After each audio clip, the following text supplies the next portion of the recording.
The Zone, 1059.com. All right, the Out of Bounds show is brought to you by Eye Care Professionals, Dr. Kurt Jeffries and his team on Lakeland Drive, blade-free LASIK and cataract surgery. Good morning, good morning. Welcome in. All of our guests join us on the Coors Light guest line. We're streaming live on YouTube. Go to our YouTube channel, Out of Bounds Sports. You can watch the show YouTube channel, Out of Bounds Sports, and we're also streaming on the Out of Bounds radio app. We're going to welcome in Ryan Fowler, 1029 The Game, Tuscaloosa Afternoon Drive. Ryan joins us on the Coors Light guest line. Ryan, so Kirby Smart comes in and throws down some voodoo on the Alabama football program and steals Scott Cochran away from Nick Saban. And what was the reaction on your show and within the Roll Tide Nation yesterday? Well, we had a lot of phone calls. We had a lot of comments on Twitter, but when I know you know how this works. You prepare for a show, you write your show, you get your guest lineup, and 25 minutes prior to the show going on the air, and sometimes that happens right there in the middle of the show, and you're like, okay. So you just shift gears. And when I first heard it, I was like, there's no way. There is absolutely no way. Guy, 13-year veteran. We're 2.5 weeks away from spring practice. You're in the middle of fourth quarter program, which for those who may or may not know, that's the spring conditioning program that Alabama runs. They call it the fourth quarter program. And all the four fingers raising up in the fourth quarter. It's, something that's symbolic there. So when I heard it, I was like, there's no way. There's just no way that this is really going to happen. That one of those lieutenants that Nick Saban's had for 13 years has walked out. Now, also keep in mind that Burton Burns also left to go back to the NFL. That's another one of those important pieces of the puzzle. And, yeah, if you look at one or two moves, you say, well, Nick Saban can do that. Nick Saban can do that. Last week he almost lost his offensive coordinator to Colorado if he would have accepted that job. I don't know how close they were, but Alabama obviously had to jump in and pay him a significant amount of money. I think he become we haven't really got the dollar figure, but he'll become one of the highest paid assistant coaches in all of college football in Sarkisian.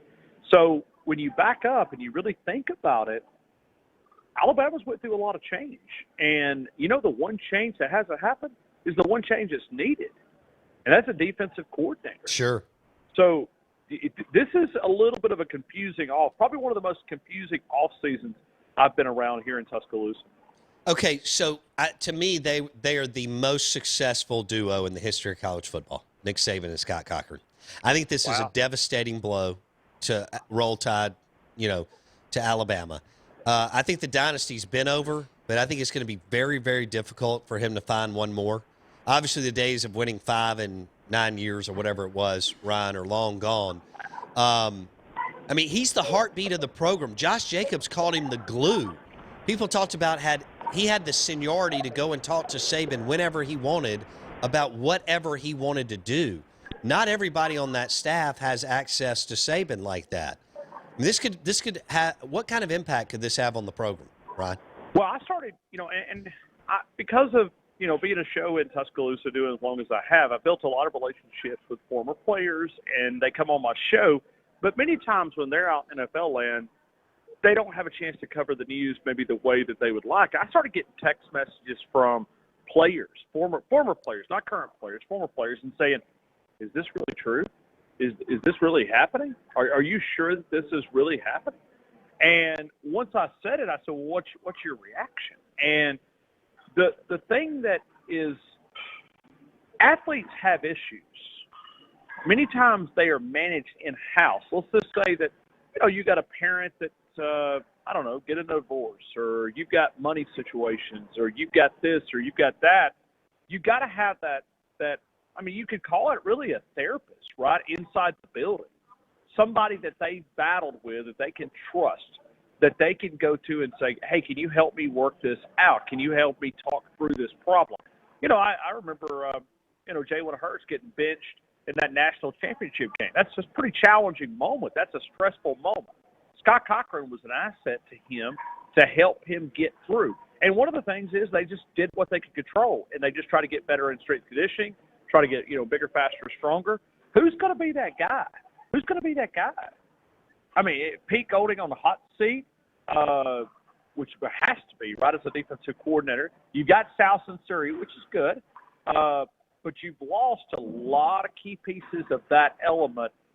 Nick Saban cannot talk to every single player every single day and manage the day-to-day crisis that develop in their life. No. Yeah, and so Scott Cochran was that guy.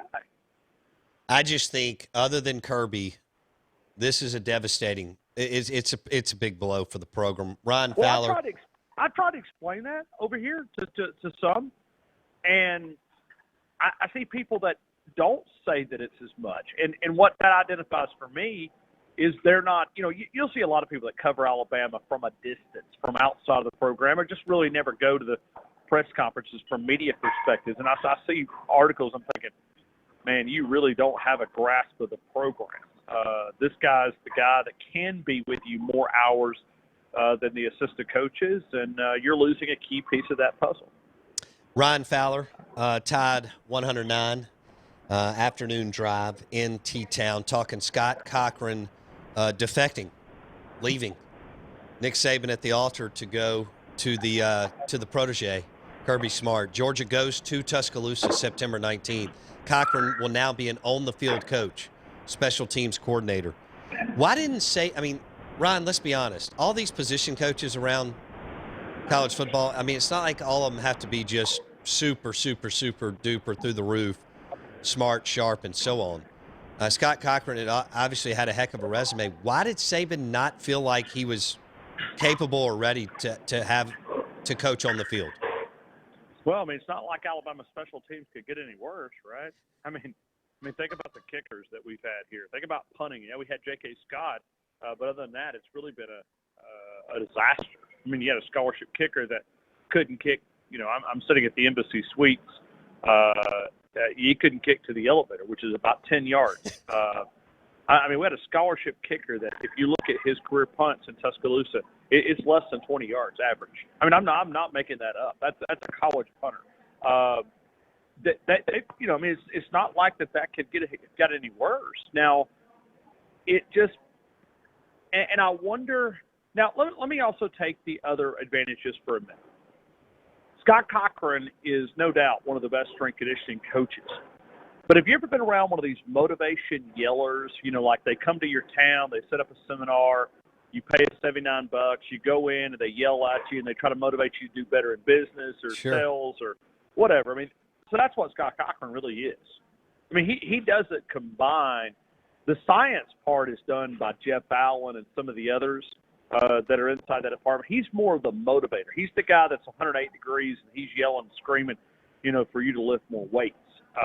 So that's the issue. Now, they do combine science with it.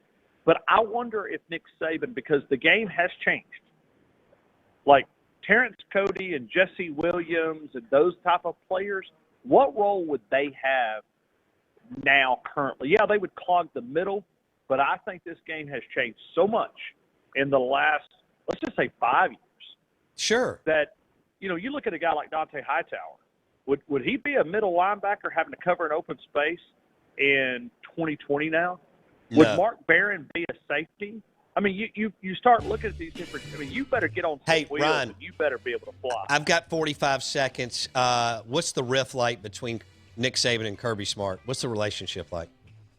I'd love to see a stare down at SEC media days, just like these boxers do. I'd like for them to, because they're about the same height. I'd like for them to do a stare down. And week number 3, 40 seconds to go. They're on the 5. Alabama's up 3 touchdowns.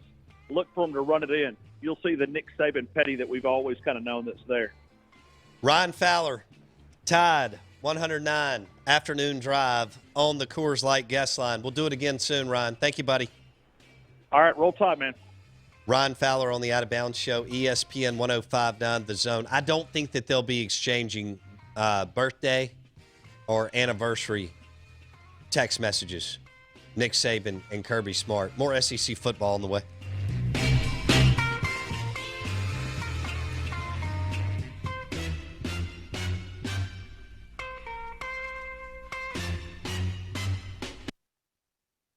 In any industry, businesses come and go, but we've been here. in the greater Jackson and Vicksburg areas for almost 25 years. We couldn't do that without a dedicated, friendly staff and without loyal customers who trust us. It's really not that complicated. We take good care of our employees and we take great care of our customers. We think that's a pretty good way to run a business.